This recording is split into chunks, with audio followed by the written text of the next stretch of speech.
يسعى إلى احتضان كل من يود متابعة هذا اللقاء. أعتقد ولن أطيل التدخل، واليوم نشرين شخصية فكرية مهمة جدا في رمضان الذي لن أطيل في ذكر خصاله العلمية والمعرفية والإنسانية، وأن أتأكد فقط بسبب ثلاثة. غزاكم التحذير في قضايا عويصة وشائكة، هذا الخصلة الأولى. الخصلة الثانية قدرته الفائقة على الجمع بين ثقافتين وأكثر من ثقافة إسلامية تبتدي إلى معرفة بمتن النص وبحكاية التاريخ الإسلامي والعربي، وأيضا الإيمان بالثقافة الغربية في مرجعياتها الفكرية الكبرى. والخصلة الثالثة قدرة الرجل على إعادتنا إلى المربع الأول من التناظر، فن التناظر، وهذا مهم جدا. المناظرة والجدل، ولعل ربما هذا ما جعل صورته الإعلامية تصل أحيانا ليس فقط من النخبة التي تمتلك ثقافة عالية في سمعوه، إنما أيضا المتابعين في قضايا الفكر الإسلامي، قضايا الحضور الإسلامي في أوروبا. نحن اليوم نعبر عن كامل سعادتنا بحضوره معنا، وأيضا ربما ما سيفتي هذا اللقاء هو نخبة متميزة من مفكرين من مثقفين، ليكون اللقاء ليس فقط يعني محاضرة بمعنى كلاسيكي، إنما أيضا نقاش ثاني أرجو أن نتمتع بفاكهته، وأحيل الكلمة في الأساس إلى إسحاماني حتى يواصل.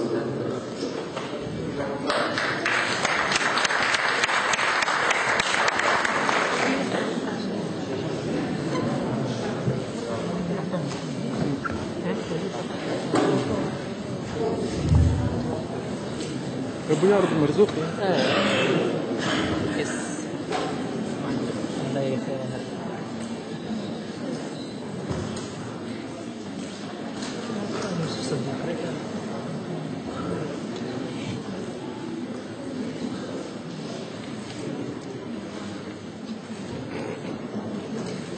une monnaie de la plus belle des manières. Mesdames, Mesdemoiselles, Messieurs, honorables invités, chers collègues, le rôle qui m'est dévolu est un grave. Conduire la discussion sans contrainte. Suggérer des questions ouvertes.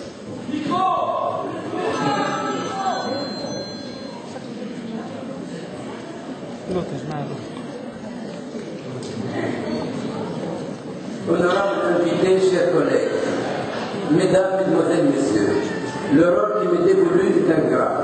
Conduire la discussion sans contrainte, suggérer des questions ouvertes, arbitrer loyalement contre les protagonistes, apaiser les tensions sans brimer les talents, bref, modérer un débat qui porte sur la cohabitation entre islamistes et laïcs. Un thème que l'actualité a chargé ces jours-ci de tant de passions malsaines qu'il sera difficile de lui conserver son caractère proprement théorico-pratique. Avant de passer à l'essentiel, je voudrais remercier Beit el-Hikma et la librairie Al-Kitab d'avoir pris l'initiative d'inviter Tarek Ramadan. Lui souhaiter, au nom de vous tous ici présents, la bienvenue parmi nous. Le devoir d'hospitalité légendaire des Arabes le recommande, bien qu'en terre d'islam, il est des traditions que tout musulman se sentent comme s'il était parmi les siens. Durant les années de plan, il a été empêché de fouler le sol de notre pays. La révolution lui a rendu justice, y compris du reste à nous les enfants du pays, qui disposions du droit d'aller et de venir librement, mais épiés, la peur au ventre, menacés d'être sanctionnés pour le moindre écart de langage. Ah, que n'avions-nous alors envié ceux qui malmenaient la dictature à distance? Mesdames, Mesdemoiselles, Messieurs, le thème de la session est fort à propos. Tarek Ramadan en a parlé dans son dernier livre, l'Islam et le réveil arabe, mais également ses interlocuteurs dans leurs écrits. En effet, à la lumière des récents événements, tout porte à croire que le conflit entre l'opposition, toutes tendances confondues, et des régimes honnis, aujourd'hui en partie déchus, s'est déplacée vers une polarisation entre islamistes et laïcs. Celle-ci augure du pire si on ne renoue pas immédiatement avec les règles de la civilité dans l'essence même et de pacifier les relations sociales. Je dois dire à l'occasion que si la venue de Tareq Ramadan coïncide avec le balai de prédicateurs défendu avec acharnement par les uns, refusé avec force par d'autres, elle a toutefois été planifiée pour le mois de septembre, cependant décalée afin qu'elle ne soit pas mal interprétée en contexte préélectoral. Je le dis, afin que l'hospitalité ne se transforme pas en hostilité, l'hospice en hospice. C'est dire aussi la réputation polémique de monsieur de la présidé. Aussi, je me garderai bien de commenter la carrière de Tareq Ramadan. Ce n'est ni le lieu, ni le propos. Et sur homo. Voici l'homme.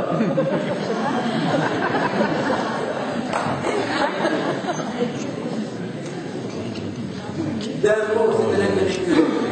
À la différence d'un expert, l'intellectuel n'est pas un spécialiste d'un quelconque savoir, reclus dans son petit monde, mais un homme à idées et pris du monde.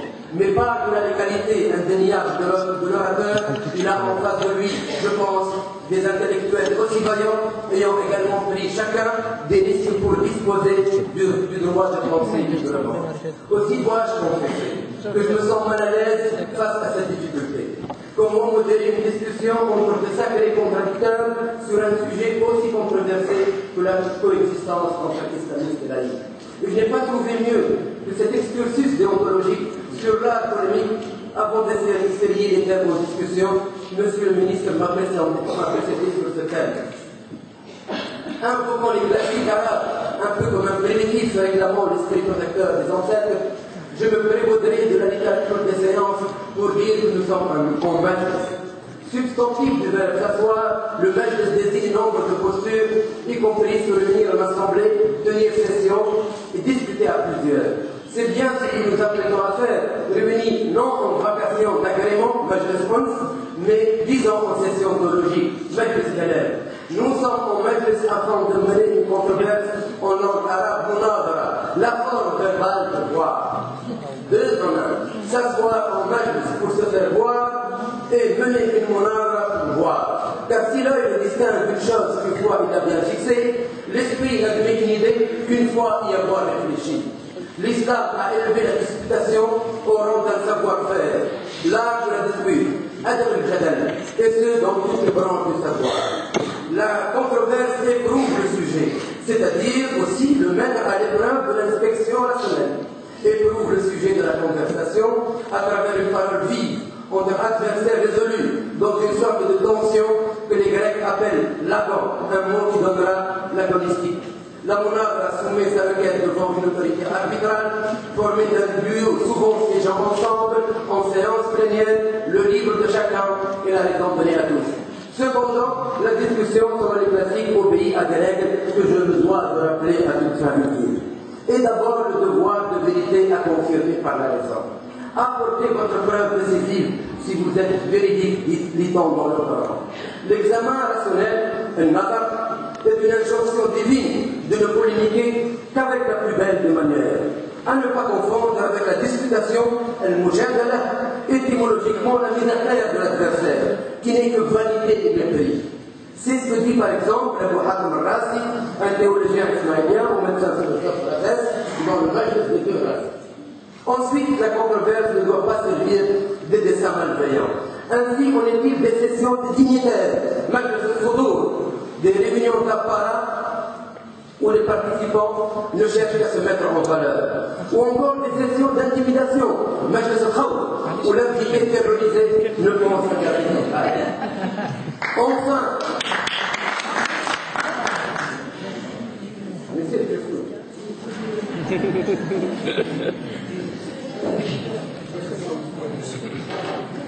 Enfin, mener un débat se fait d'une manière éthique. Les protocoles avancés par les classiques méritent donc d'être mentionnés. Par la négative, je cite, ne pas réagir de façon émotionnelle et fantasme, ne pas hurler, ne pas gesticuler, ne pas diminuer l'adversaire par des attaques abdominales, ne pas prendre en dérisance des hypocrisies, ne pas l'animer, ne pas recourir à une mauvaise plaisanterie, ne pas le traiter durement, ne pas lui attribuer un point de vue qui n'est pas le sien. pas parler ensemble, ne pas se montrer de son propre talent, ne pas abuser de la prise de parole, ne pas gagner le public de sa cause.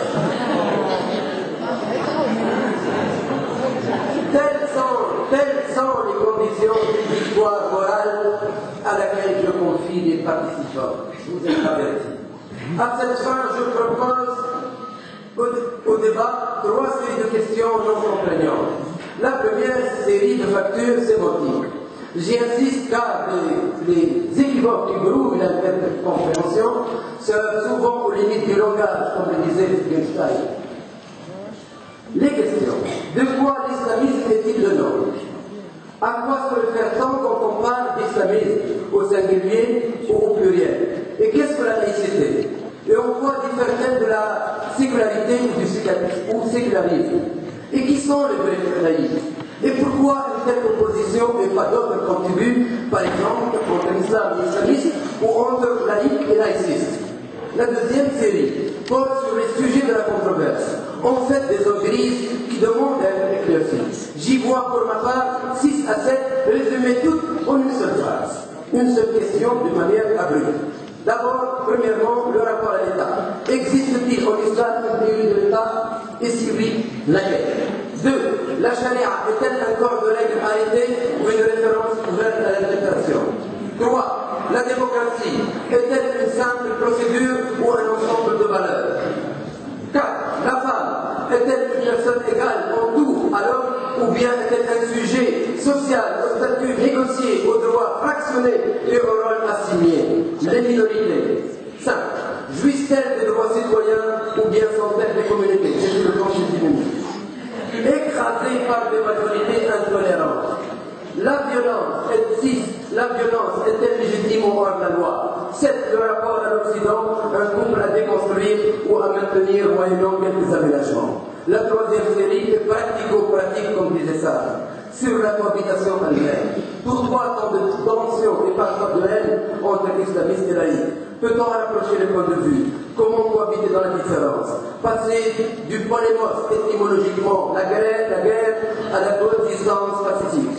Vivre ensemble, n'existe-t-il pas un terrain neutre en espèce, un espace public dépassionné et régulé par le meilleur des arguments, place donc au débat, justement régulé par la raison? Mesdames, Mesdemoiselles, Messieurs, une dernière mise au point technique. Vous savez que ceux qui se prévalent des règles de la dispute sont parfois les premiers à la française. Je ne crois pas faire entendre. Je ne crois pas leur faire entendre en donnant la parole à l'invité principal. En revanche, je me permettrai de donner la parole aux moins jeunes d'entre vous, et non aux plus jeunes, et ça c'est déjà une audace. Et alternativement, et pour la parité génétique, avec une femme. En commençant en premier lieu par notre second invité de ce beau bureau, ensuite dans l'ordre à Youssef Sabir, puis Céline, ensuite c'est Abouyar Marzouki et Olfa Youssef, et ainsi de suite, à moins de désistement.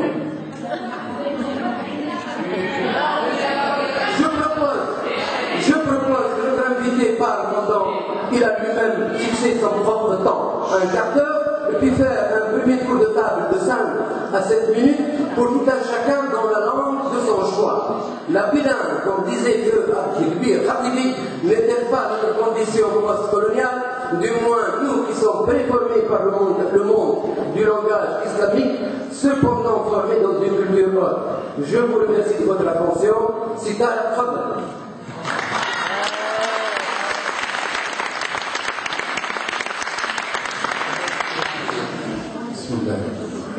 Merci de cette introduction. Moi, j'aimerais commencer par remercier la librairie El-Kitab de l'organisation de toute cette visite, de ces 2 jours.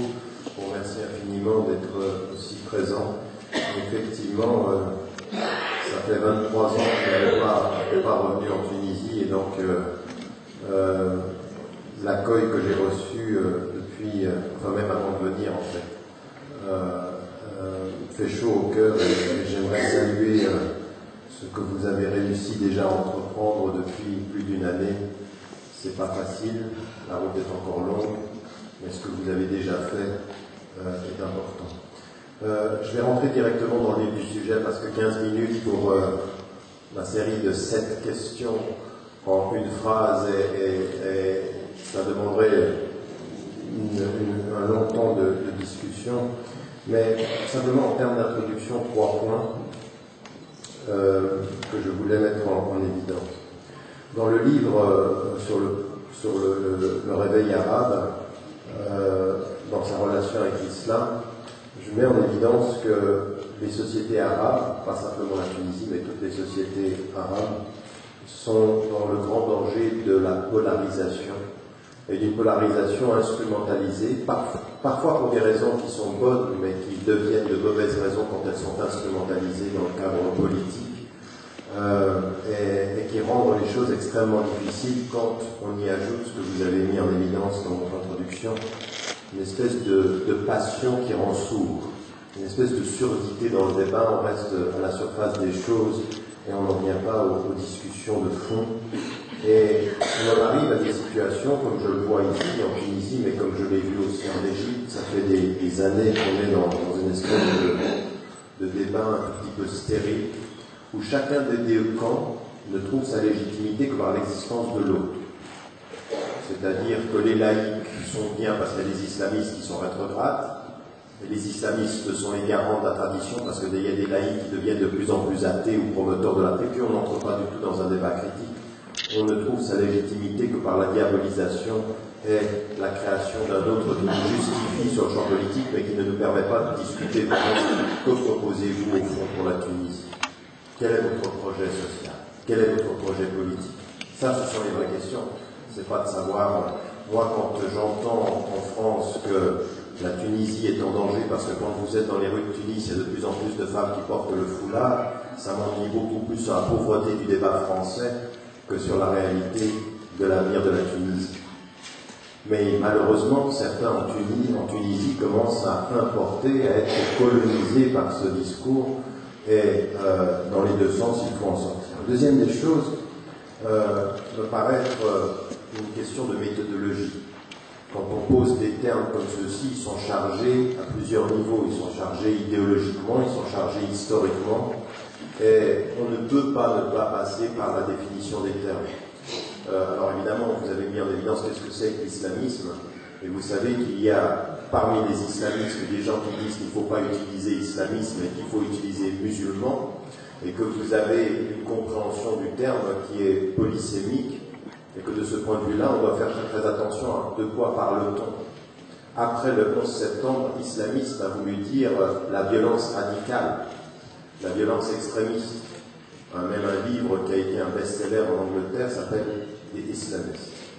Ça veut dire l'islamisme comme on a même vu des gens qui nous ont annoncé en 80, dans les années de 80, c'est Jean Bobéro, je le laisserai dire, ce qu'il fait depuis maintenant des décennies en fait, c'est à l'adresse de la France de distinguer la laïcité idéologique de la laïcité telle qu'elle doit être comprise dans son évolution, pas comme elle est utilisée par certains pour la transformer en combat contre la religion, ce qu'il a lui-même d'ailleurs apparenté à une espèce de fondamentalisme ou d'intégrisme dans le rapport à la laïcité. Il faut faire ce travail-là dans ce débat-là. Et puis, la troisième des choses que j'aimerais mettre en évidence dans l'introduction, c'est que nous sommes obligés de nous armer d'une pensée critique qui va questionner.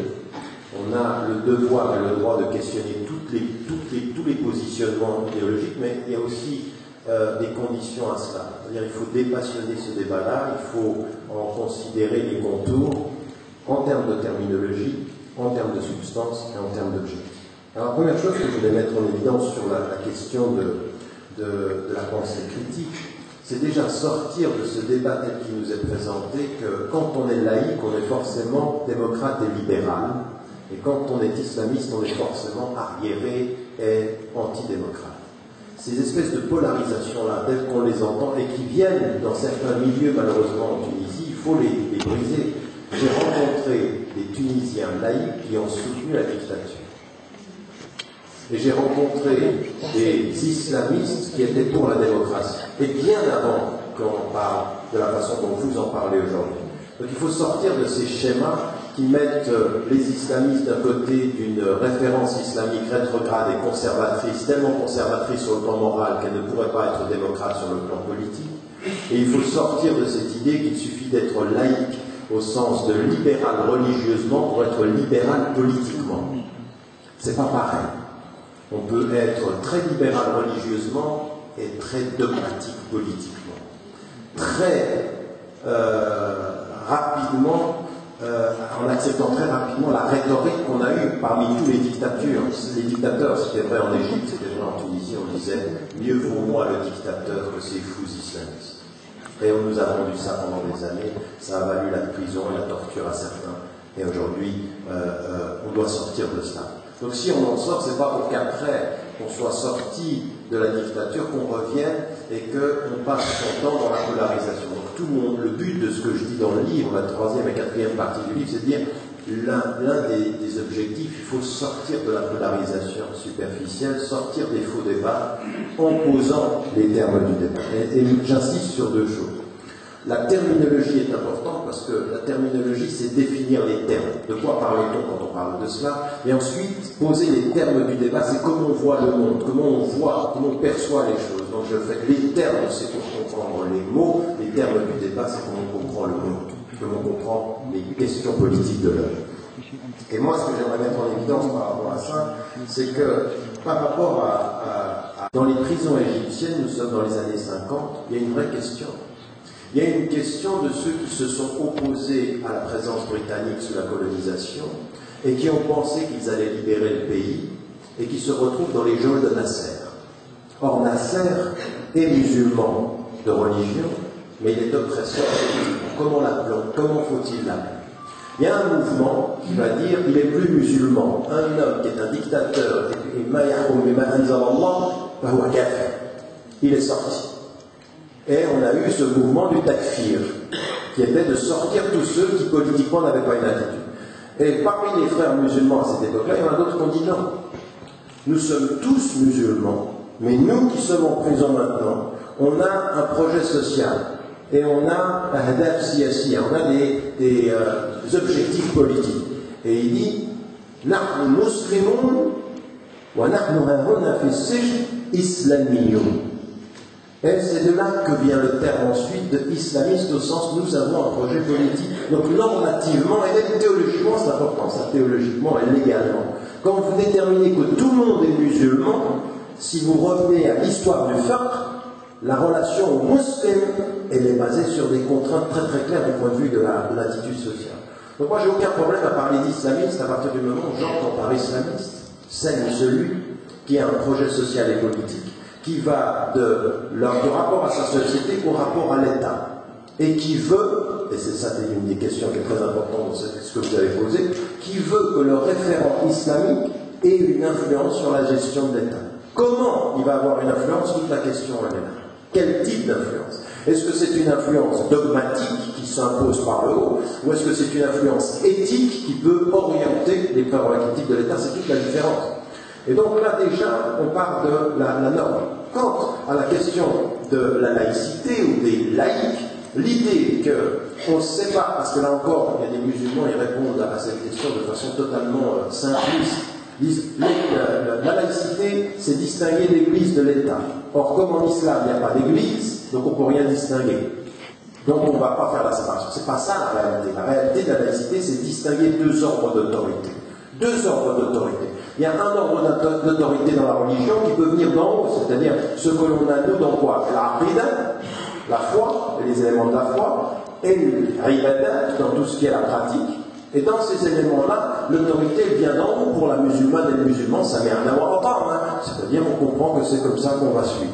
Ça, c'est une des dimensions. Mais dans toute la dimension politique, il y a, dès l'origine, dans la tradition musulmane, une autorité qui est négociée. Toute la conception de la shura au départ, c'est de dire il y a de ce point de vue-là un espace d'autorité qui doit aller du bas vers le haut, c'est-à-dire le peuple qui décide de son autorité politique. Et d'ailleurs, même dans la personne du prophète de cela, il y avait une distinction. Un homme qui va vers lui à Ghazouat Badr et lui dit cette opinion-là, là où nous sommes, c'est ton opinion ou c'est une révélation ou ton opinion? Il dit non, c'est mon opinion, donc ça c'est pas bon, on n'est pas au bon endroit. Il dit deux choses, il dit si ça vient de Dieu, dans l'ordre de Dieu, j'ai rien à dire. Mais si c'est ton opinion dans l'ordre des hommes, mon opinion vaut la tienne. Donc il conteste l'autorité de l'homme d'État dans la stratégie. Il n'y a pas de problème avec ça. Le problème, il est ensuite de rentrer dans le vrai débat. Et ce vrai débat-là, il est aujourd'hui d'écouter et de comprendre les traditions de l'islamisme contemporain à partir du XXe siècle. Alors déjà, une chose, il n'y a pas qu'un seul courant islamiste. Il y a différents types d'islamistes. Et ça, il faut déjà commencer par le dire. Il faut commencer par dire qu'il y a des gens qui sont, de ce point de vue-là, littéralistes. Ce que vous avez aujourd'hui, la naissance d'un type de salafi très littéraliste. Et puis vous avez des gens qui sont des réformateurs, qui disent au cœur de notre démarche, il y a l'ijtihad, qui est la critique et le rapport déterminé au contexte qui doit nous faire réfléchir.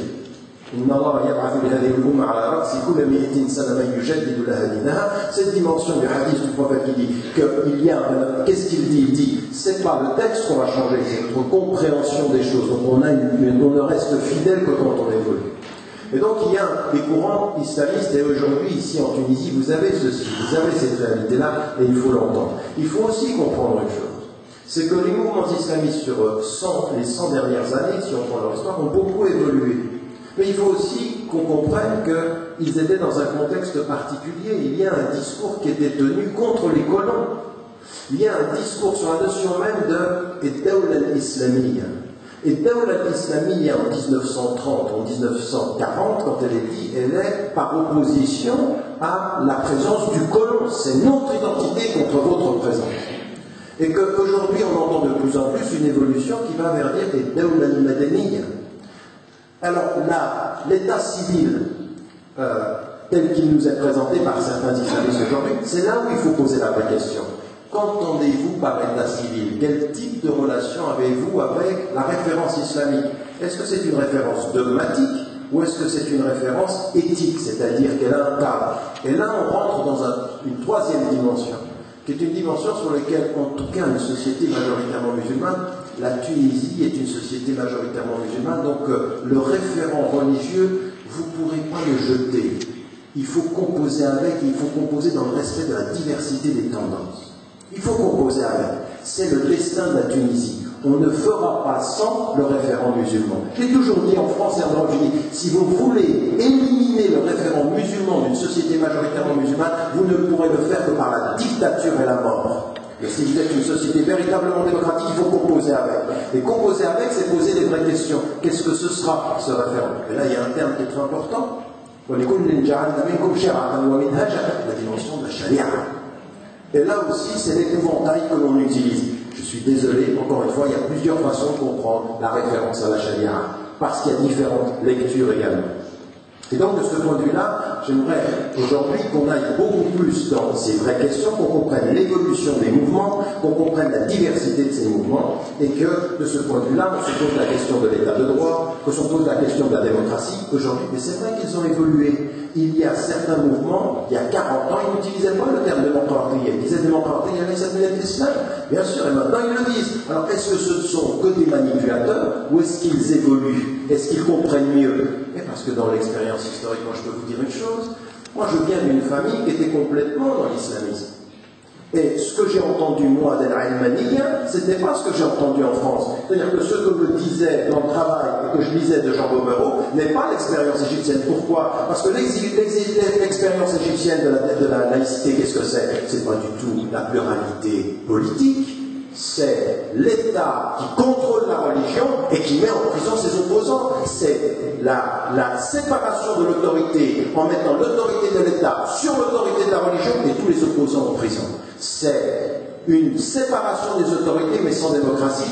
L'expérience, et puis ça a été ceci, la colonisation, il faut le comprendre. Il faut comprendre que dans un pays majoritairement musulman, cette idée qu'on va juste emprunter à la France son histoire, ben ça ne marche pas. Il faut que la France comprenne qu'elle n'a pas à exporter la sienne d'histoire. Son histoire est son histoire. Donc, simplement, un premier élément ici qui me paraît important dans cette discussion, c'est aujourd'hui de voir qu'il y a dans ces courants-là, et il y a dans cette diversité-là, une reconnaissance de l'état de droit, une reconnaissance possible de la démocratie, une reconnaissance de l'état civil, et qu'il faut pousser en posant des questions. Alors, vous avez posé un certain nombre de questions sur le statut des minorités. Est-ce que maintenant on parle de citoyenneté égalitaire, oui ou non? Et aujourd'hui, vous en rendez. Après, on fait confiance ou on ne fait pas confiance. On joue tout le temps sur la méfiance. Dans cette polarisation, tout le temps sur la méfiance. On dit citoyenneté égalitaire. Mouantenoun, ce qu'on avait d'ailleurs en Égypte, Mouantenoun d'un des millions, ce qu'avait dit le journaliste et qui a repris un certain nombre de savants. Donc, moi, ce qui m'intéresse aujourd'hui, c'est de cesser d'avoir une position monolithique et de voir avec qui ces questions sont ouvertes et qu'il est possible d'évoluer. Et de la même façon, ce que j'entends, c'est dans les traditions laïques d'aujourd'hui, il n'y a pas qu'une seule façon d'être laïque en Tunisie. Il y a des gens, j'ai l'impression, quand je leur parle, ils ont un corps tunisien, une peau tunisienne, un esprit de salon parisien. C'est-à-dire qu'ils sont pas là.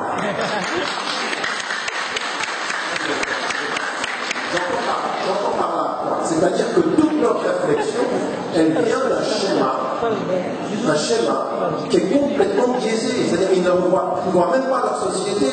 Ils sont en train d'utiliser des concepts, d'utiliser une histoire qui n'est pas l'histoire des sociétés majoritairement humaines. Ça ne veut pas dire, écoutez-moi bien, ça ne veut pas dire que certaines des questions qu'ils posent ne sont pas légitimes. Il y a beaucoup de questions posées par des personnes qui se positionnent comme laïcs en disant la même chose. Ça n'est pas parce qu'on est laïque qu'on est anti-religieux. La laïcité, c'est un cadre institutionnalisé d'une séparation d'autorité, ça n'a rien à voir avec votre cœur. En d'autres termes, vous pouvez être musulman, pratiquant et défenseur d'un cadre laïque. Il n'y a aucun problème avec ça. Il n'y a aucun problème. Quant à ceux qui veulent jouer avec la religion et pousser dans ce sens-là, vous leur dire non, ça c'est pas une définition normative de la laïcité, c'est une définition idéologique. Vous utilisez un cadre pour imposer une philosophie. Et donc de ce point de vue-là, il y en a ici en Tunisie. Il y en a qui sont prêts à faire une belle ils cherchent la controverse.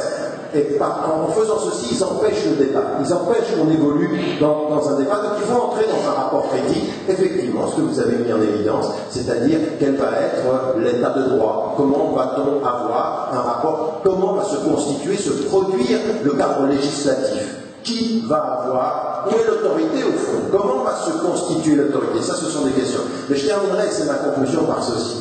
Je pense que la polarisation autour de ces seules questions, si on se met autour d'une table, alors là on l'a ce soir et c'est une bonne chose, moi je le vois comme quelque chose d'extrêmement positif, mais au bout du compte, il faut faire attention qu'on ne perde pas notre temps systématiquement à revenir tout le temps sur ces mêmes questions et que finalement ce soit le cœur du débat. Au bout du compte, moi ce que j'ai envie de demander aux islamistes et comme j'ai envie de demander aux laïcs, j'ai des questions beaucoup plus pointues que ça.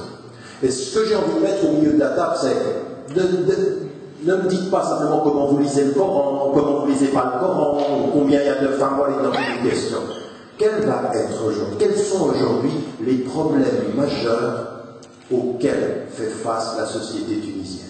En d'autres termes, dites-moi aujourd'hui quelle est votre politique éducative.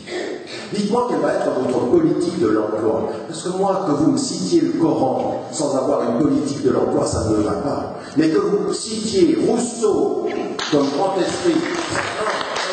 Non, on n'est pas dans un meeting politique, on essaie de réfléchir ensemble.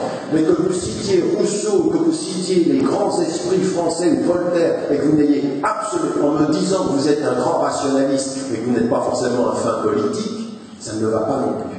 Donc il y a des questions aujourd'hui sur lesquelles moi je pense qu'il faut ça, la politique éducative. Parce que ça c'est très important. Moi j'ai envie de savoir ce que les islamistes ou les laïcs ont à dire sur le contenu de l'enseignement. Vous voulez enseigner quoi? Quel type d'esprit critique? Quel type d'esprit critique? Qu'est-ce qu'on va enseigner? Est-ce qu'aujourd'hui, pour avoir un esprit critique, il faut oublier les racines de ce pays, l'histoire de la Tunisie, l'art de la Tunisie, la langue de la Tunisie, les langues de la Tunisie? C'est une vraie question.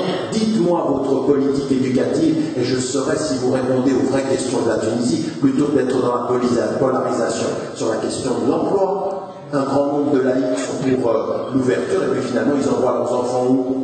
Étudier en France. Et puis, qu'est-ce que c'est qu'un pays qui voit sa jeunesse partir s'éduquer ailleurs? Comment voulez-vous garder l'identité d'une histoire si vous n'avez même pas de présent ou de futur à leur offrir? Je pense que ça, ce sont des vraies questions sur l'emploi, sur aujourd'hui, et je terminerai par là, une vraie question économique.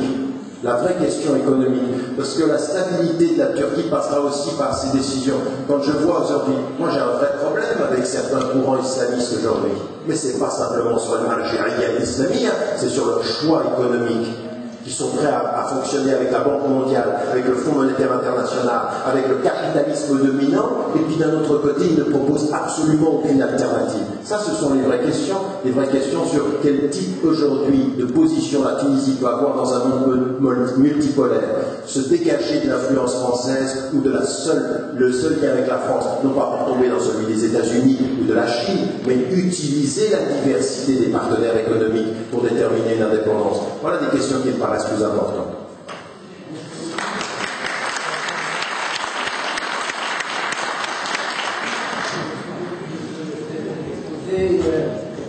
Les riches, je pense qu'ils vont susciter des questions et des réponses. Sans plus tarder, je donne la parole à Jean-Luc Bobéro, en vous présentant très rapidement, professeur émérite, président d'honneur de l'école pratique de hautes études, éminent sociologue, fondateur de la sociologie de la laïcité, membre de la commission Stasi sur l'application de la laïcité, auteur de plus de 20 ouvrages autour de la religion et de la laïcité, co-auteur de la déclaration internationale sur la laïcité, à lire Laïcité sans frontières et la laïcité falsifiée, votre dernier ouvrage. Je vous donne la parole pour 5 à 7 minutes, soit développer votre thèse, mais je souhaite également que vous également réagissiez à ce que M. Ramadan a dit, sans prenez vraiment un vrai débat plutôt que 5 à 7 à 8 d'honneur. Oui, merci. Oui, merci de m'avoir invité et bonjour à toutes et à tous. Bon, je ne suis pas dans une situation très confortable puisque je suis membre de l'ancienne puissance coloniale et qu'effectivement, je trouve normal que la Tunisie diversifie ses relations. Je ne suis pas spécialiste de l'islam non plus. J'essaye de travailler sur la laïcité depuis de nombreuses années. Et effectivement, je suis co-auteur d'une déclaration internationale sur la laïcité, co-auteur avec une Canadienne et un Mexicain. Et cette déclaration internationale sur la laïcité a été signée par 248 universitaires de 30 pays. Et je le dis tout de suite pour casser l'image qu'on a d'une laïcité qui serait une exception française, quelque chose qui serait uniquement français et qui ne vaudrait que pour la France. Pour moi, la laïcité est un élément d'universalité. Je dis bien un élément d'universalité parce que, effectivement, il y aurait une fausse manière qui serait d'imposer, si vous voulez, à partir de l'Occident, une universalité qui s'imposerait à tout le monde et qui serait une occidentalisation, mais chaque civilisation, chaque pays, chaque moment historique peut fonder des éléments d'universalité et qui deviennent le bien commun, le patrimoine de l'humanité, au sens où l'UNESCO, par exemple, parle de patrimoine immatériel de l'humanité. Alors, dans cette déclaration sur la laïcité, on dit qu'il faut bien voir les objectifs de la laïcité. Et les objectifs de la laïcité, c'est la non-discrimination pour raisons religieuses, c'est la liberté de conscience de tous, qui inclut la liberté de croire et de ne pas croire. Et d'ailleurs, je crois que ça rend service aux religions elles-mêmes, parce que, évidemment, que s'il y a une imposition du croire, qu'elle soit politique ou qu'elle soit par une grosse pression sociale, eh bien, la foi n'est pas authentique, la foi n'est pas personnelle, la foi n'est pas sincère. Et donc, cet objectif de liberté de conscience, il peut réunir croyants et incroyants. Et donc, effectivement, si on commence à opposer laïcité et croyants, on a tout faux dans la mesure où ce n'est pas dans la même dimension. Ce que demande la laïcité, ce n'est pas d'être un croyant ou d'être croyant. Ce que demande la laïcité, c'est une gymnastique intellectuelle qui va du croyant le plus pieux, le plus religieux, à l'athée le plus convaincu, et où chacun arrive à faire la distinction en lui-même entre ses propres convictions, ce à quoi il croit, ce à quoi il tient, et ce dont il va parler évidemment aux autres, bien sûr, dont il va essayer de partager avec d'autres. Il ne s'agit pas de dire que c'est quelque chose qui serait restreint au fort intérieur et dont on n'aurait pas le droit de parler, mais dont il va parler en respectant la liberté de l'autre, en respectant la dignité de l'autre, en respectant, puisque pour lui, il pense être dans la vérité, le droit à l'erreur de l'autre. Et finalement, être dans cette gymnastique intellectuelle, de dire le bien ne s'impose pas par en haut, la vérité religieuse ne s'impose pas par en haut, et elle se propage par l'exemplarité, elle se propage par diverses manières, mais chacune de ces manières doit respecter la liberté de l'autre, chacune de ces manières doit respecter la dignité de la personne qu'on a en face de soi comme un être libre et capable d'examen. Donc, effectivement, je crois que cette conception-là de la laïcité n'a rien de spécifiquement français, même si le terme au départ a été inventé par des Français, mais nous utilisons tous plein de termes qui ont une origine dans une langue précise et qui ensuite se sont, je dirais, échappés du carcan linguistique dans lequel ils ont eu naissance pour prendre des formes diverses. Et là aussi, dans la Déclaration internationale sur la laïcité, nous conjuguons en dialectique laïcité au singulier et laïcité au pluriel. Laïcité au singulier parce qu'il y a toujours ces principes, ces objectifs de non-discrimination et de liberté de conscience, cette nécessité pour parvenir à ces objectifs d'impartialité de l'État, et c'est ça le sens de la neutralité.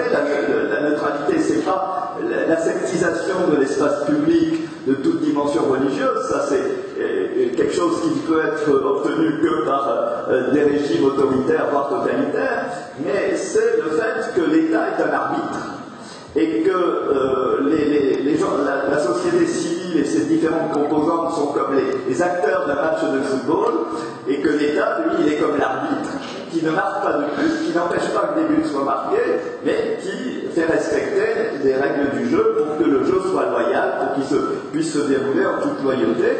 Et chaque équipe a le droit d'avoir ses supporters, mais ses supporters n'ont pas à exercer des violences sur les supporters du camp opposé, afin que tout ça reste convivial. Donc c'est ça l'impartialité de l'État. Évidemment, cette impartialité de l'État demande à ce que les autorités religieuses n'aient pas un pouvoir politique qui imposerait à la société des dogmes, des croyances religieuses sous couvert de pouvoir politique. Autrement dit, c'est ça le véritable sens de la séparation. C'est pas qu'il y aurait dans chacun une sorte d'hétérogénéité, d'association, mais c'est le fait que les autorités religieuses sont des autorités et donc doivent s'adresser à des êtres humains libres et responsables, alors que le pouvoir politique, eh bien, il établit des règles politiques qui peuvent être coercitives. Si vous dérogez aux lois, si vous commettez un délit, eh bien, vous pouvez avoir affaire à la justice, mais pas pour des raisons de conviction religieuse. Et l'histoire a montré d'ailleurs que, aussi bien quand on a voulu faire des États athées que des États théocratiques, on a à chaque fois des services à cause. Les États athées comme l'URSS, eh bien après il y a eu une renaissance de la religion.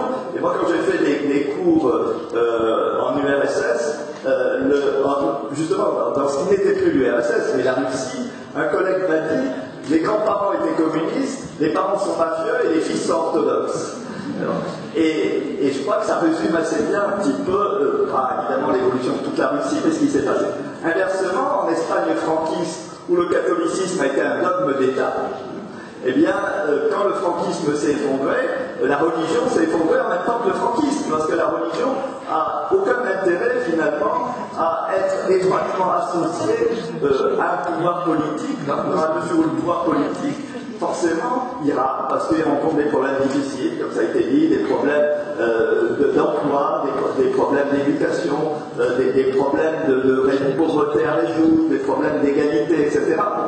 Et il tâtonne, il réussit ou il ne réussit pas. Et donc, là aussi, la religion est entraînée dans une politique précise, eh bien, elle ne va pas, elle va être dévalorisée, disons, quand cette politique échouera, parce que ça peut toujours arriver, évidemment, qu'elle échoue.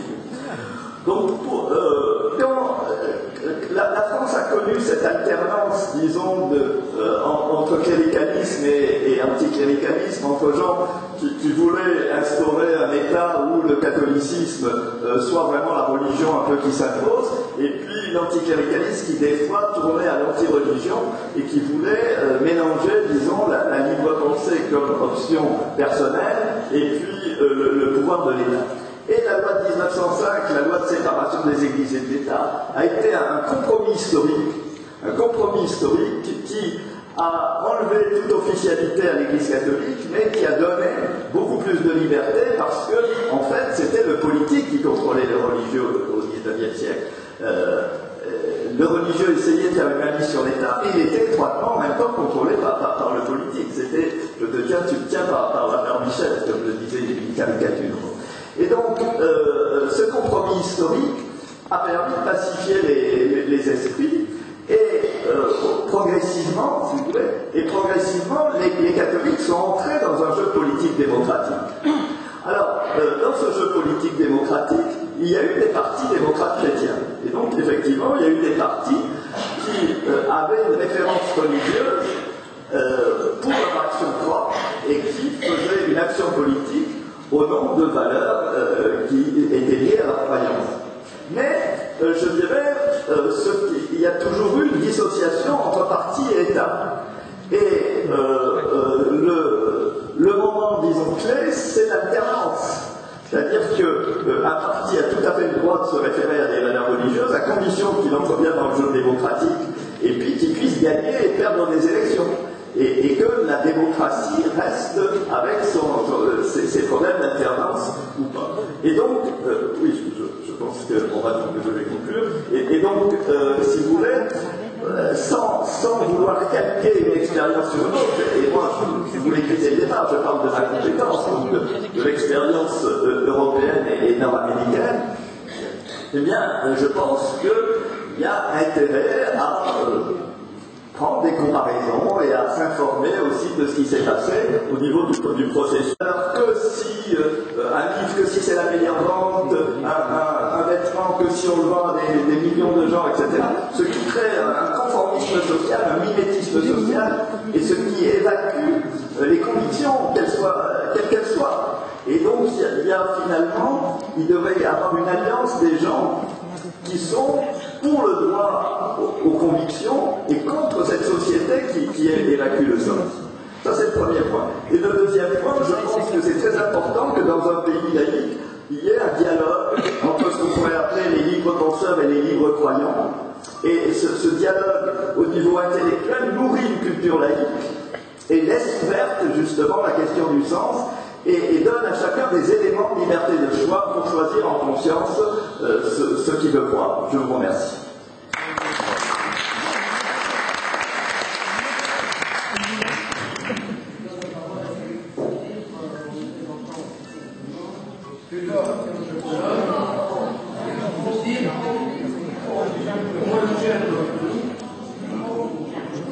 Philosophe et anthropologue, mais surtout écrivain, également traducteur et journaliste, Youssef est un intellectuel qui a plusieurs corps à sa marche, spécialiste de la Grèce antique et de l'anthropologie du Coran. Que de beaux titres, nous n'avons jamais lu le Coran, qui sont les barbares et l'arrivant du soir. Tous aux éditions Aubier, c'est Youssef en échéant pour respecter également le temps du verbe.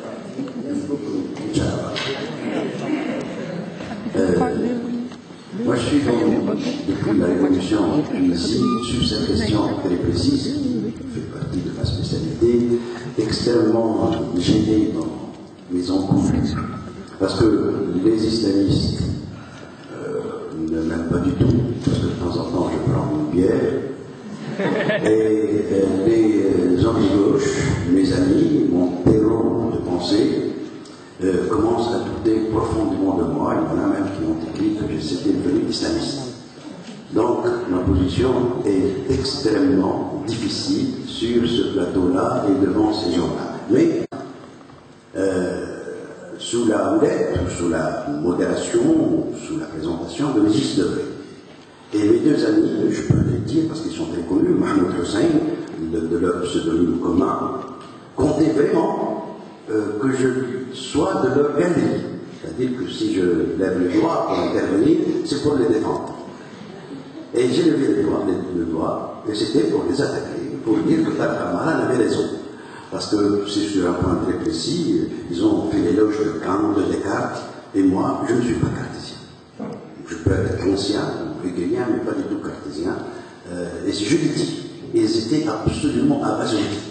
Parce qu'il y avait à l'époque toute la fine fleur des intellectuels français, la Couture, Jean Daniel, et j'en passe.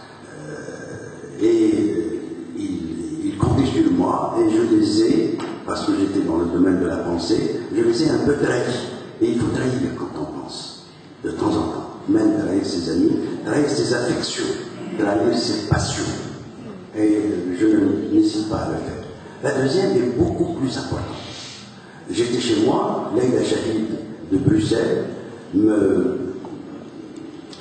m'interpelle au téléphone et elle me dit il y a une catastrophe à l'ULB, l'Université libre de Bruxelles, qui fait grève parce que on n'a pas cessé d'appeler les adversaires de Tarek Ramadan qui l'insultent sans qu'il soit présent. Il était interdit de séjour ou de communication dans cette université très prestigieuse. Et elle me disait, est-ce que tu peux mettre au milieu d'un Malek Chebel et d'un Tarek Ramadan? J'accepte.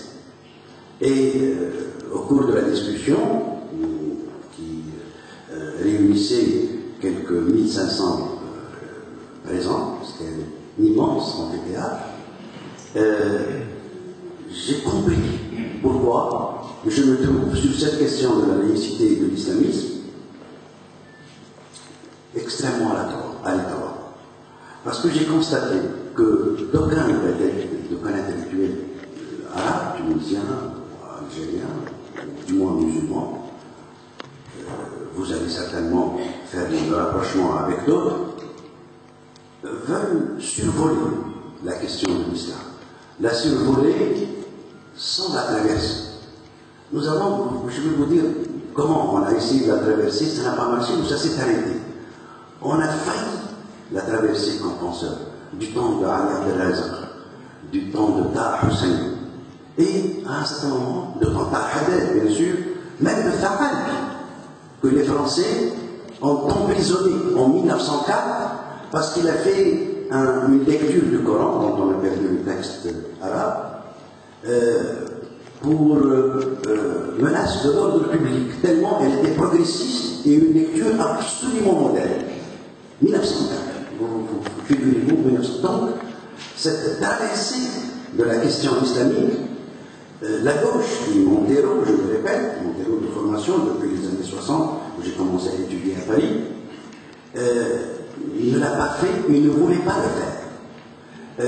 Elle n'a jamais cessé, quand elle est de Tunisie ou d'Algérie, même quand elle est de confession non musulmane, je pense à Sophie Bessis, je pense à Camus aussi, sans que ce soit... C'est des gens qui n'ont pas traversé la pensée dont ils sont les autochtones, si je peux m'exprimer ainsi. Moi, en volume, je connais beaucoup mieux Montesquieu que Tawhid, que Rousseau, que, disons, Jacques, Platon, que je lis dans le texte, et que j'explique, que j'ai traduit du grec, beaucoup mieux que Farabi. Je ne connais rien, vraiment rien. Je suis devant Cherny ou Yarab Mazori honteux parce qu'ils connaissent bien ces gens-là, je ne les connais pas très bien. Mais j'ai toujours considéré que ce volume du savoir était un volume second, même s'il est beaucoup plus grand que ce que je connais modestement de la culture islamique. Donc, cette traversée n'a pas été faite. Donc, on n'a pas le droit, grâce à un survol de ce qu'on appelle la modernité, être dans le temps adverse de ce qui se passe maintenant et de ceux qui sont en train de nous commander aujourd'hui. Moi, j'aurais choisi certainement de ne pas être commandé par la Troïka, dont Nara et le dirigeant. J'aurais préféré, vous le savez très bien, que ce soit autre chose. Je suis du camp de l'opposition aujourd'hui, vous le savez. Mais force est d'avouer que nous avons échoué. Que nous avons échoué parce que la question culturelle, la question de la traversée des textes est une question extrêmement importante et nous ne l'avons pas fait. Et pour cela, je termine avec les anecdotes. Cette anecdote de la deuxième à l'ULB a fini par une scène absolument inimaginable. Je vais vous la raconter aussi et en terminer. Nous étions en train de manger, on cherchait et les organisateurs, c'est même le Tarak Ramadan ne connaît pas ça, les organisateurs ils me harcelaient pour que je trouve une idée. Comment amener le Tarak Ramadan à un point qui est forcément une taverne à Bruxelles. Et on me dit que les musulmans ne s'assoient pas à côté des gens qui boivent du vin ou de l'alcool. Et comment faire pour qu'ils mangent halal? Alors je dis, laissez tomber, il mange ce qu'il veut, il y a des légumes, il y a des poissons, et puis s'il ne doit pas boire, c'est son affaire. Et on a mangé, on était attablés. Tarak Ramadan me servait de la bière, de peur que ma malvoyance ne me fasse un accident fâcheux. Et il a demandé un steak devant moi, ça je suis témoin. Et Malik Chevel lui a posé la question humoristique, est-ce que l'ivoire c'est filles? Et il a répondu que l'une d'elles se voilait et que l'autre n'a pas réussi à la convaincre. Et il lui a rendu la question et Malik Chevel répond, et j'en termine cette fois-ci, il répond, ah, si elle se voile, je les tuerai. Et Tarak il dit, mais qui est démocrate? Moi ou toi? Donc, pour moi, je n'ai pas d'intervention à faire sur les deux interventions. La troisième était un éclairage de ce qu'elle a récité, je le remercie, mais c'est une position pour que le débat ne se passe pas comme je le soupçonne ou je le devine, comme une adversité à l'égard de quelqu'un que je considère d'abord comme un penseur. Ahmed Raoudi, qui était philosophe, et on a payé le prix, donc il a parlé de ressentiment, comme quoi ce n'est pas Tarak Ramadan qui lui a enseigné Nietzsche, vous le savez très bien, vous vous rappelez.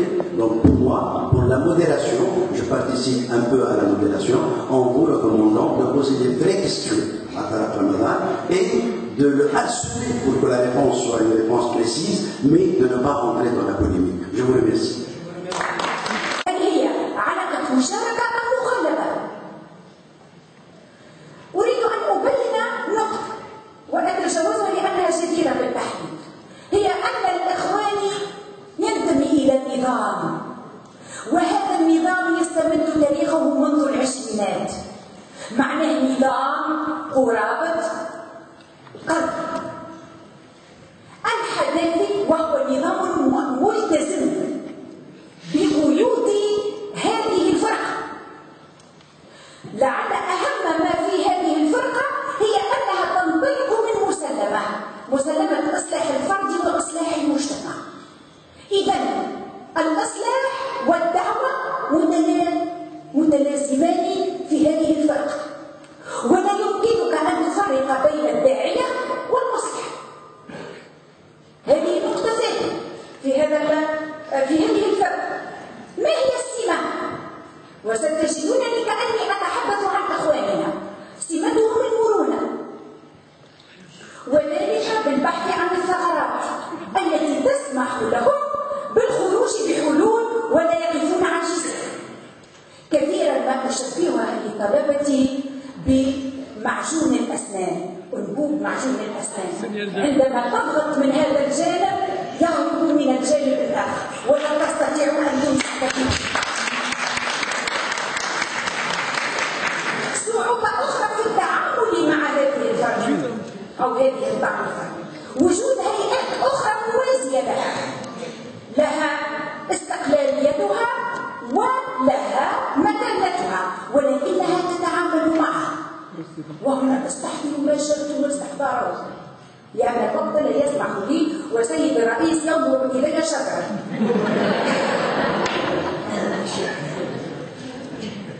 إذا ميزة هذه الهيئات هي أن لها قدرة كبيرة على أن تصل إلى شرائح اجتماعية كثيرة. أمام هذا المصطلح الذي هو الإخوان نجد الحداثي.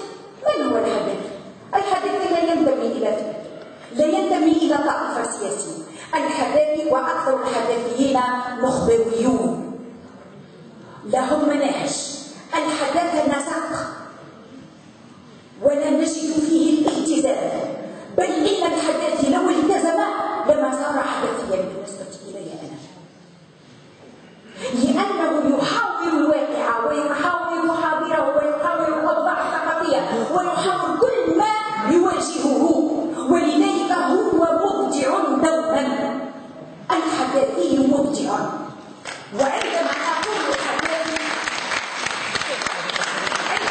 الحداثي لا أقول إنه كافر، قد يكون مسيحي، يكون يهودي، يكون ما شئت أن يكون، ولكن لا.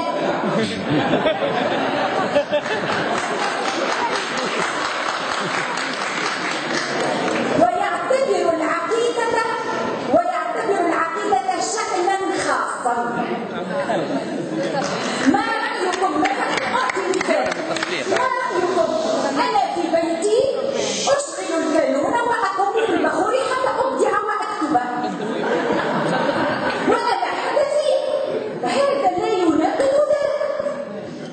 ونصوم رمضان، وأنا الحدثية لو قامت أمي بذبح شاة وحدها وقالت لي كلي من هذا اللحم لقلت لها لا أستطيع، كما قال مالك لا أستسيغه، وأنا حدثية. الحدثي إذا معقد، المسألة ليست سهلة. نعم حقيقة معقدة، ليست حكم.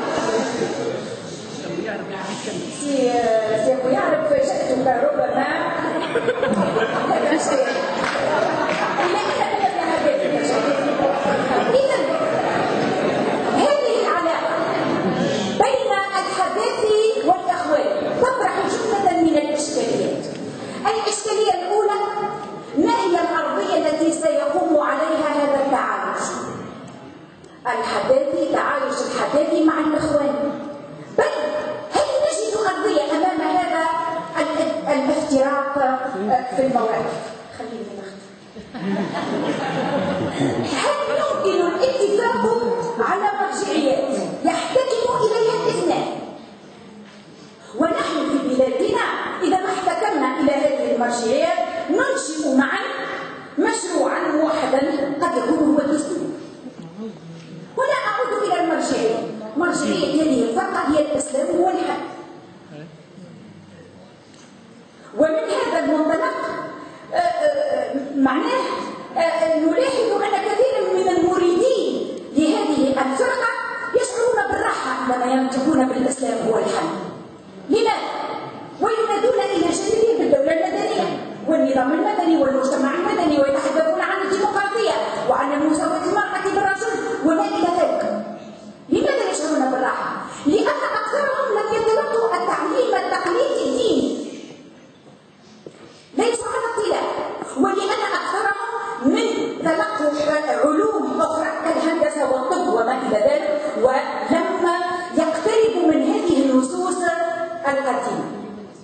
وعندما يسألون كما نرى الآن هو شكل في بلادنا أن الشريعة هي مصدر التشريع، ولما لا تكون في دستورنا. وحتى أختم سيدي أخذ نماذج لأن الوقت لا يسمح به. الوقت لا يسمح. الشريعة يجب أن نتفق قبل كل شيء ما معنى الشريعة. يجب معناها الحداثي والإخواني يجب أن يتفاهما ويتفقا على مفهوم الشريعة حتى يبدأ التعايش بينهما. هذه النقطة الأولى. النقطة الثانية: الشريعة سرعان ما تجدونهم يقولون يقولون الشريعة هي المقاصد. هي المقاصد.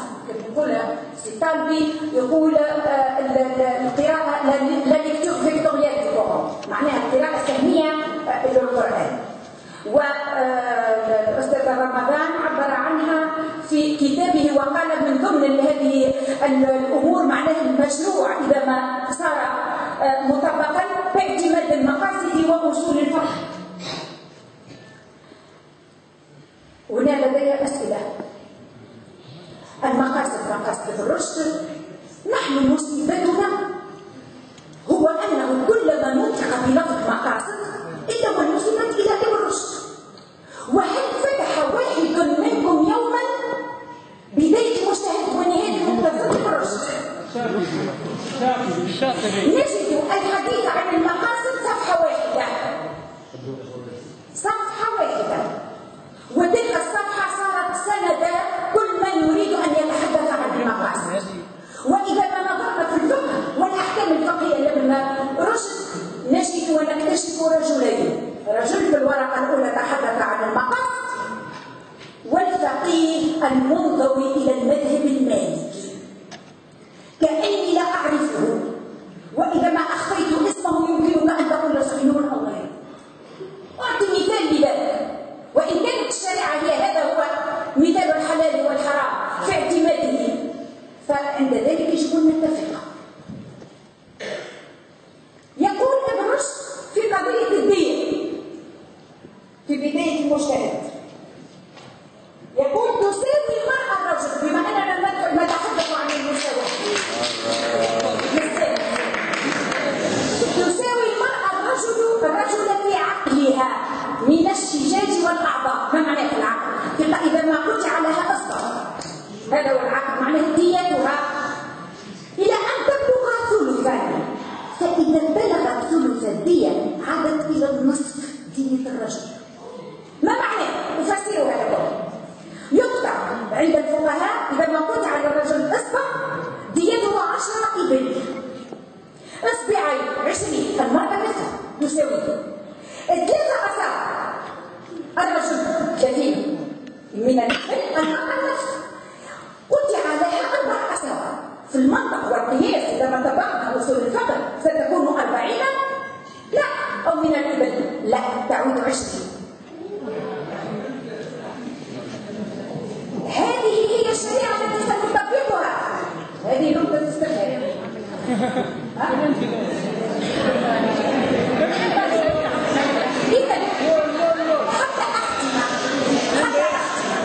حتى المطلوب إذا حتى يتم التعايش وحتى يكون التعايش يجب أن ننظر في التراث وأن ننظر في تراثنا الفقهي كلنا وجميعنا، وأن تغيب وتذوب الاتجاهات سواء كانت اتجاهات تقليدية أو اتجاهات حداثية، وأن نصفي تراثنا، نصفي حسابنا. ونحن الآن صرنا نواجه فتاوى كل يوم نواجهها وهي خارجة من التراث، وكم كنا نستهزئ منها في وقت مضى. وشكرا سيدي.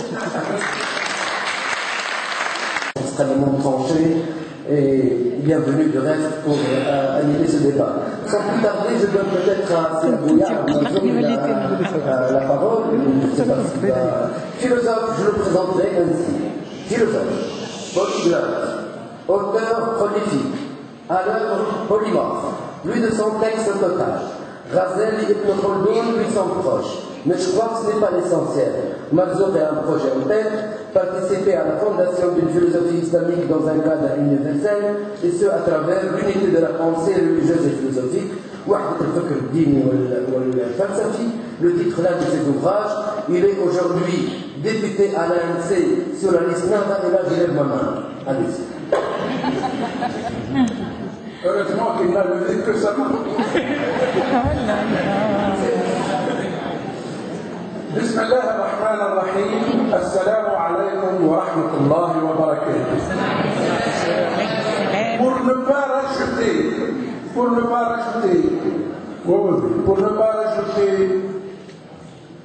à la passion, à la division dans cette réunion, je vais utiliser comme véhicule la langue française. Si le problème de la cohabitation impossible entre laïcs et islamistes en Tunisie, jusqu'ici, paraît impossible, n'était que politique, le compromis serait possible.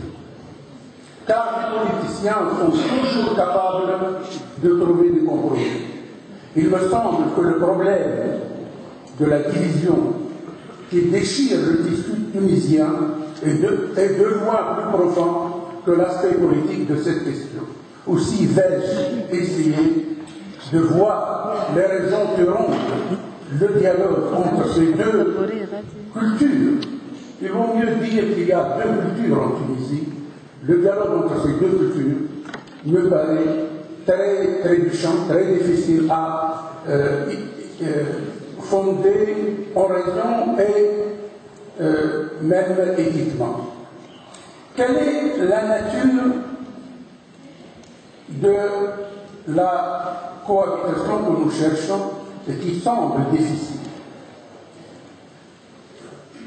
S'il ne s'agit que de cohabiter politiquement, je viens de le dire, cela est facile. Mais il s'agit de cohabiter réellement dans la définition de l'exister en commun, du vivre en commun, dans une société où les gens ne se sentent pas ennemis, même si polarisation il y a, car la polarisation parfois est dynamique et nécessaire pour une vie sociale créatrice et capable d'inventer des solutions aux problèmes jusqu'ici non résolus.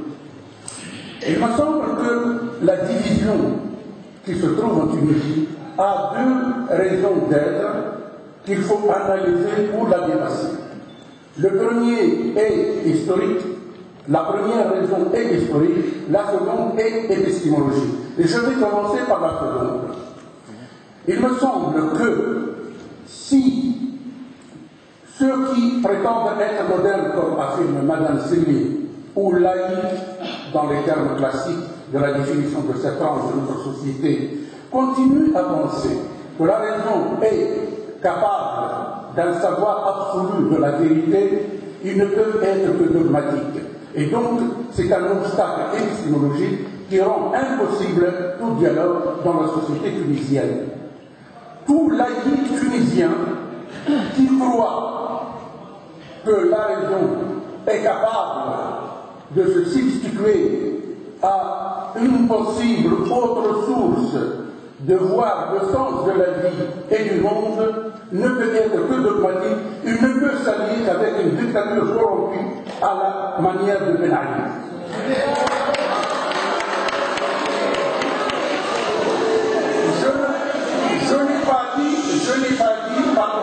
Je n'ai pas dit que les laïcs tunisiens sont tous de ce genre.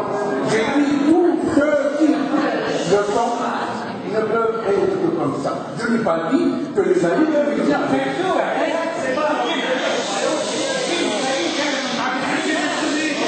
Mais non! C'est que vous ne comprenez pas le français. Votre problème, c'est que vous ne comprenez pas.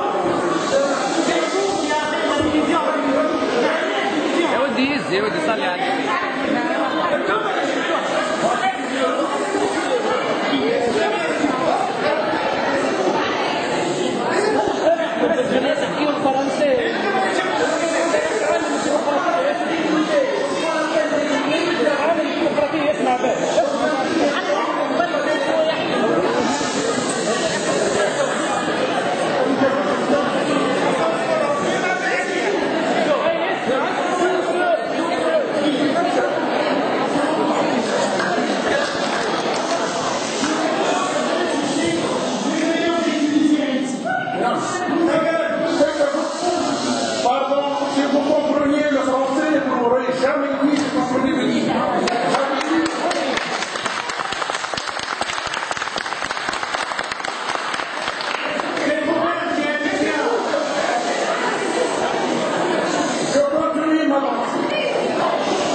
Et tout musulman ou islamiste qui croit qu'un savant religieux, un ulama, peut prétendre se substituer à la conscience individuelle d'intelliger les vérités religieuses, lui aussi ne peut s'allier qu'avec Ben Ali.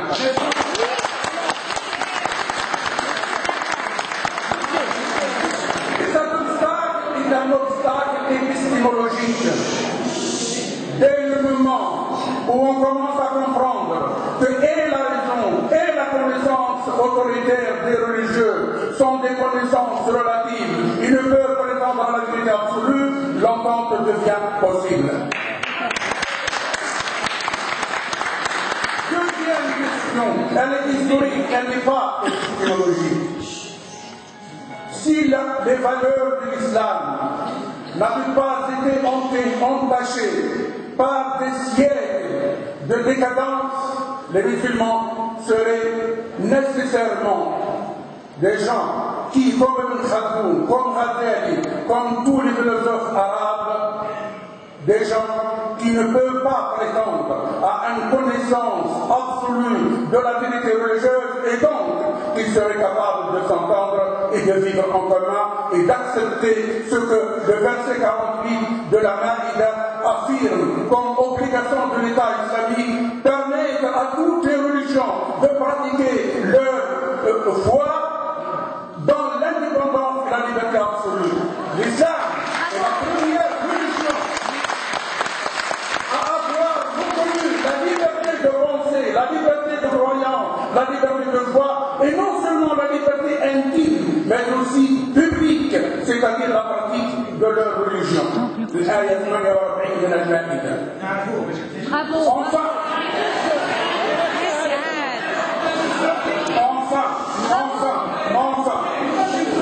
Enfin, la deuxième raison historique de notre obstacle réel, c'est que les valeurs de la modernité, dont Mme Céline vient de faire l'exposé, ces valeurs-là, elles aussi ont été entachées par ce que le colonialisme considère comme une mission civilisatrice des peuples indigènes, c'est-à-dire une modernisation militaire, imposer les valeurs qui n'ont pas permettre aux gens d'y accéder par leur libre pensée, par leur libre choix. Ces valeurs sont devenues suspectes pour tout musulman. Cette suspicion mutuelle entre islamistes et laïcs est héritée du sous-développement et de la décadence des musulmans, mais aussi de la politique du colonialisme. Si nous nous libérons de la décadence et du colonialisme, nous serons tous frères et nous pourrons cohabiter, même si...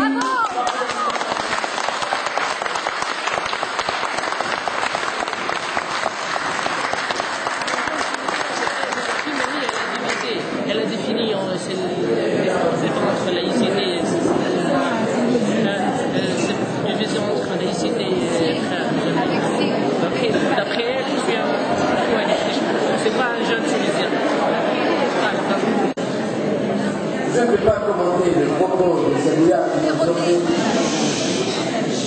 qui ont peut-être à un moment donné suscité une équivoque qu'il a, je crois, en grande partie éclairci. Sans plus tarder, je donne la parole à Alpha Youssef, que je présenterai ainsi.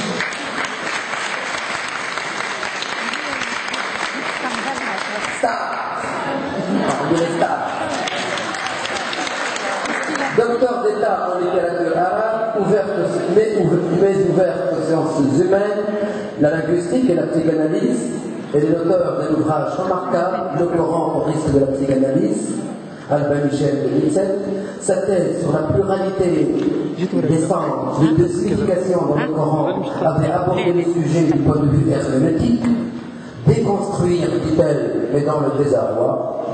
Son meilleur titre reste Hayalatul Muslim, que j'ai traduit par une musulmane désemparée.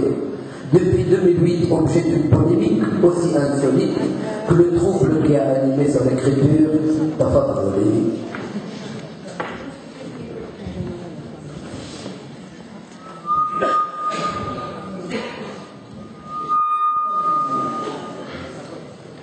Je vous remercie, Monsieur le Président. Bonjour à tous et à toutes. Mes premières amours de la liste m'ont appris quelque chose de très important. Que c'est le langage qui nous structure, qui structure notre perception du monde. quand je suis devant un intitulé comme celui qu'on m'a proposé, cohabitation entre islamistes et laïcs, je me suis posé la question, n'est-ce pas le langage qui a quelque part créé cette dissidence illusoire? Je me permets de le dire. Peut-être paraîtrais-je un tout petit peu paranoïaque en disant que cette dissidence a été voulue. On a voulu instaurer cette dissidence dans la société tunisienne. Je ne sais pas qui, mais c'est une dissidence qui n'existait pas. Je suis sur cette terre depuis plus de 40 ans, et cette dissidence n'existait pas. On était là, on était musulmans, on était ensemble, et on est musulmans. On est tous, pour la plupart musulmans, mais on est tous musulmans par cette culture. Parce que l'islam, c'est pas seulement une croyance religieuse et une pratique, mais c'est aussi une culture. Et ceux qui se disent non musulmans sont pour moi quelque part d'un point de vue psychanalytique dans le déni. En se disant non musulmans, ils confirment leur appartenance à cette culture. Alors je me suis dit, pourquoi créer cette fracture dans la société tunisienne? Pourquoi parler d'islamistes, un terme que je n'arrive pas à comprendre personnellement? Aidez-moi à comprendre ce terme. Est-ce que Rakhim Dolibal était islamiste? Ou Aracha, radiallahu anhuma, était islamiste? Et pourtant, ils avaient des différents concernant la question politique. Ils avaient des différents. Est-ce qu'on peut dire que l'un d'eux est islamiste et l'autre ne l'est pas? Pourquoi créer cette tension qui ne devrait pas exister dans cette société?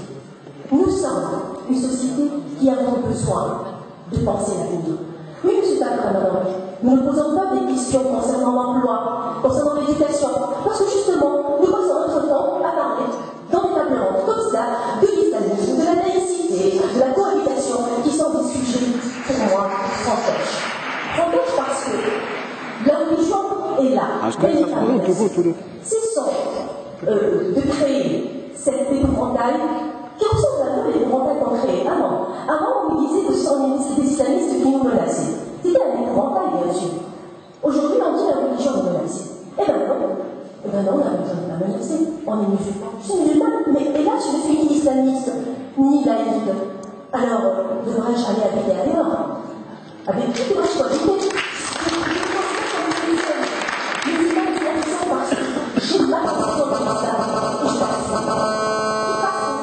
Qui passe outre pour dire que le vrai problème n'est pas un problème de religion. Soyons clairs, c'est un problème d'autorité. C'est un problème d'autorité parce que finalement, qui va instaurer la loi? La loi va être toujours pénale, mais chacun va essayer de l'agréger sur un Dieu, sur une conception de Dieu. Que ce Dieu est le mien, le Dieu de l'islam, tel que je considère, tel que je le perçois, ou que ce Dieu s'appelle pour certains les droits de l'homme, c'est toujours un Dieu. C'est toujours une autorité à travers de laquelle je veux imposer une certaine image de la société, une certaine loi. C'est un problème d'autorité, car je lui dis 36 000 fois, mais peut-être est-ce tellement une idée triviale qu'elle n'arrive pas à toucher. Il n'y a pas de législation divine, il y a des interprétations humaines de la législation divine.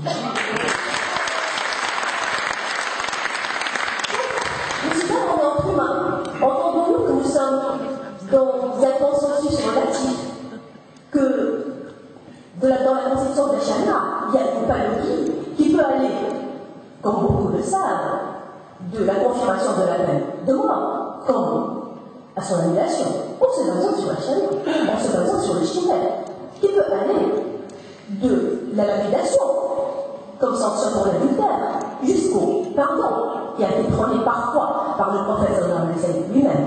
Donc, l'interprétation est multiple, l'interprétation est ouverte, et le problème n'est pas là.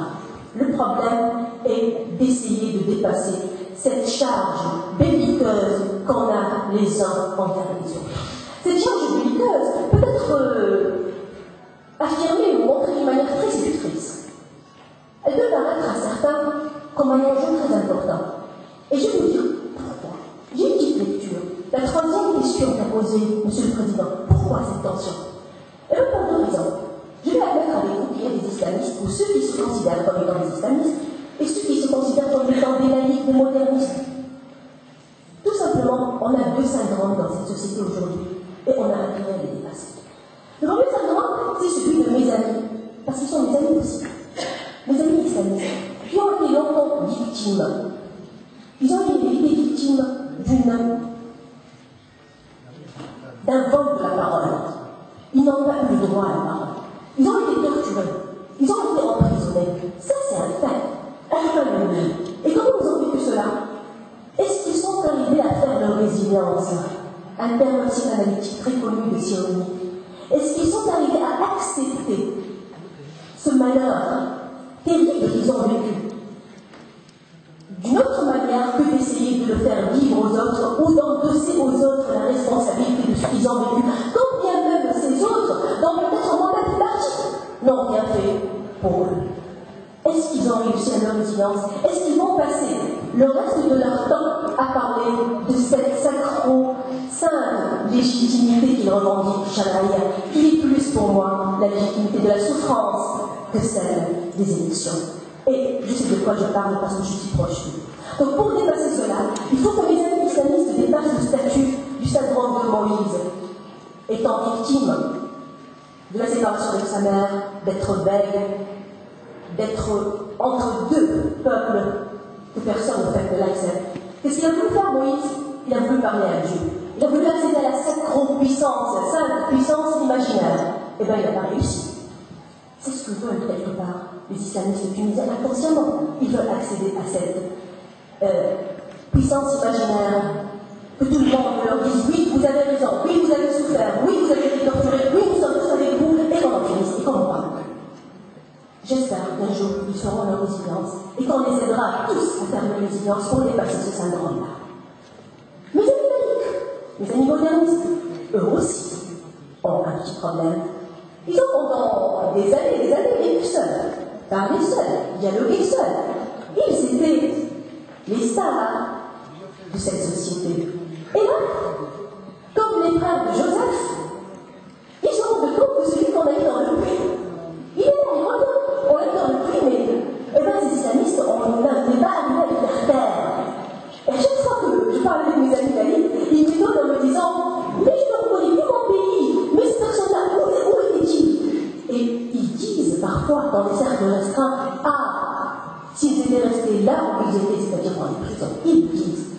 Là aussi, mes amis laïcs ont un syndrome, celui des frères de Joseph. Ils n'acceptent pas comme un aîné qu'un autre vienne partager avec eux l'amour de cette mère patrie et aussi l'héritage politique et socioculturel. Je terminerai en deux mots. Comment s'en sortir? Déjà en dépassant le questionnement angoissé de comment s'en sortir, parce que c'est un questionnement qui ne mène nulle part. Il faut faire ce cheminement ensemble. Mais surtout, tous, à commencer par moi-même, essayons de réapprendre un peu cette humilité qui fait qu'on puisse s'écouter les uns les autres. On a un vrai problème d'égo surdimensionné en Tunisie après le 14 janvier. C'est vrai que la parole a été confisquée pendant longtemps, mais là on a vraiment une diarrhée de parole. Et il est temps qu'on arrive à mettre dans cette société quelques grammes d'humilité, quelques grammes de féminité dans ce monde, justement, de vanité, d'égo surdimensionné, de phallus qui s'accusent les uns les autres, qui a même des femmes phallus. Et vous le savez très bien.